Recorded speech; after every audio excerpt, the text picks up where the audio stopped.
చూడండి ఇక్కడ ఒక డైరీ ఇవ్వబోతున్నాం, లగ్జరీ పెన్స్ ఇవ్వబోతున్నాం, ఒక కిట్ ఇవ్వబోతున్నాం. అది చాలా ఇంట్రెస్టింగ్గా ఉంటుంది. అండ్ ఇంకొకటి ఎక్కడ వినని కనని వర్క్షాప్ మిలియనర్ అవార్డ్స్ కూడా ఇవ్వబోతున్నాం అండి. నా క్లాసెస్కి వచ్చి రీసెంట్గా ఒక మేడం 2.5 crores 2,50,00,000 మేనిఫెస్టేషన్ చేశారు. సో మాధవి మేడం అని చెప్పేసి వాళ్ళందరూ మీకు లైవ్లో కనిపిస్తారు, టెస్టిమోనియల్స్ ఇస్తారు.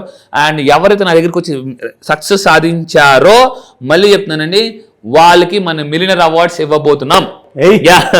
మీరు చాలా ఎనర్జెటిక్ ఉంటుంది. నేను మళ్ళీ చెప్తున్నాను, జస్ట్ వచ్చేయండి అంతే, హ్యాపీగా నన్ను నమ్మి వచ్చేయండి. నేను చెప్తున్నా, middle class mind set enter అవ్వండి, వెళ్ళిపోయినప్పుడు మిలియనర్ మైండ్ సెట్ వెళ్ళిపోండి హ్యాపీగా. సో ఇక్కడ ఇంకోటి ఏంటంటే ప్రీమియం కేటగిరీ ఉంటుంది. ఈ ప్రీమియం కేటగిరీలో మళ్ళీ మనకు ఒక డైరీస్ ఇవన్నీ ఇవ్వబోతున్నాం. యాజ్ యూజువల్ లంచ్ ఉంటుంది, టీ స్నాక్స్ అన్నీ ఉంటాయి. కామన్గా మార్నింగ్ 9:30 నుంచి ఈవినింగ్ 6 దాకా. మళ్ళీ చెప్తాను, హెల్త్ మీద క్లాస్ ఉంటుందండి, 1 hour 10 minutes హెల్త్ మీద. అది కూడా extraordinary. BP, sugar, health, cancers కూడా రాకుండా ఉండాలంటే ఏం చేయాలి, మనం ఎటు విధంగా ఎఫర్మేషన్స్ చేయాలి, ఏ విధంగా. మిలియనియర్ హెల్త్ బ్లూ ప్రింట్ కింద కామెంట్ బాక్స్ టైప్ చేయండి, మిలియనియర్ హెల్త్ బ్లూ ప్రింట్ ఇవ్వబోతున్నాను. సో మామూలుగా కదా, అండ్ నార్మల్ కేటగిరీ చాలా తక్కువ ప్రైస్తో ఇవ్వబోతున్నాను, చాలా తక్కువ ప్రైస్తో. ఫస్ట్ టైం నేను ఆఫ్లైన్, లాస్ట్ టైం మనం చాలా ఎక్కువ పెట్టాం. సో ఈసారి అందరికీ రీచ్ అవ్వాలని చెప్పేసి నార్మల్ టికెట్ చాలా తక్కువ కాస్ట్ పెట్టి నేను ఇవ్వబోతున్నానండి.